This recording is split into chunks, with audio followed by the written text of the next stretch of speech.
Fast 5 is the 5th film in the Fast and Furious franchise. As you can tell by the title, it's right here. It says 5.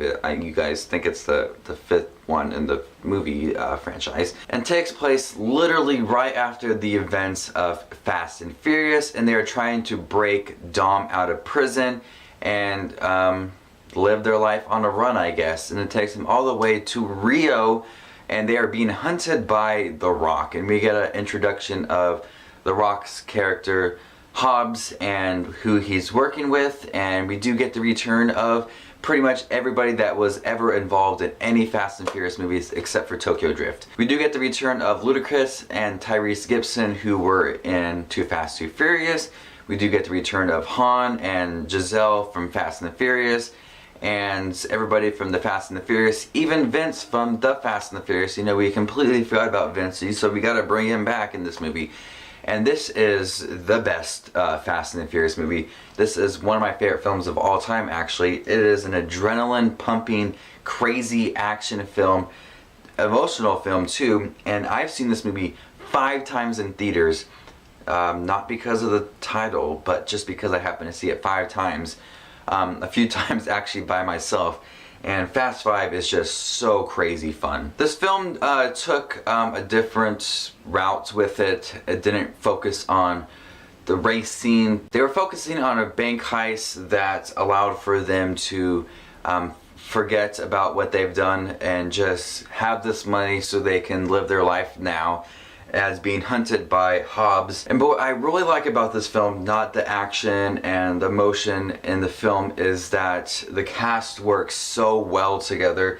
The film is jam-packed with this cast, and it didn't feel like everybody was fighting for screen time at all. They all felt like they had equal amount of screen time, and they all work so well together.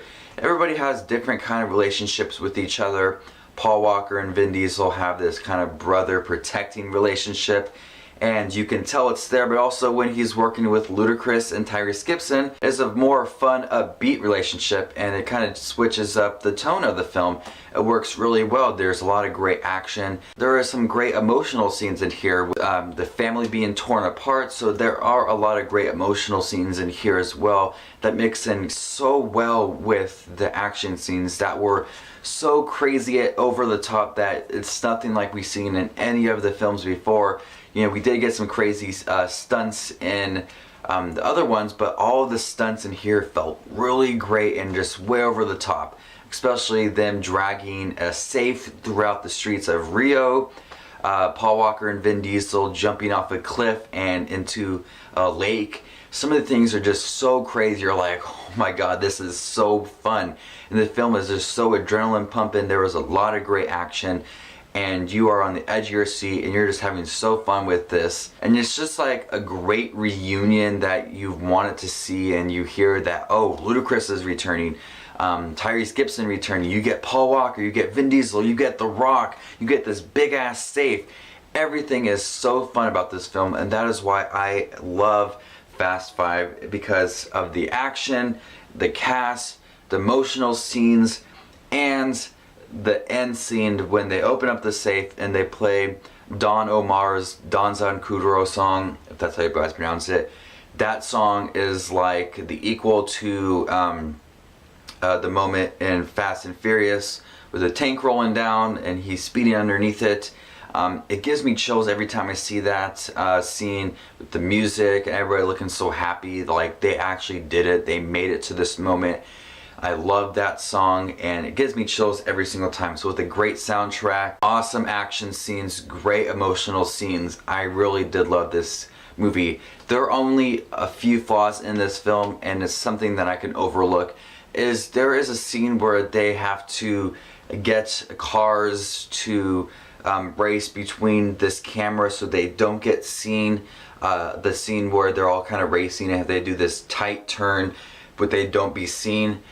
They focus a lot on that scene, and they don't even use it at the end of the film because plans change and they have to do something else. So I think the writers should have cut down that a little bit, or not even do that, because they already know how the ending is going to happen.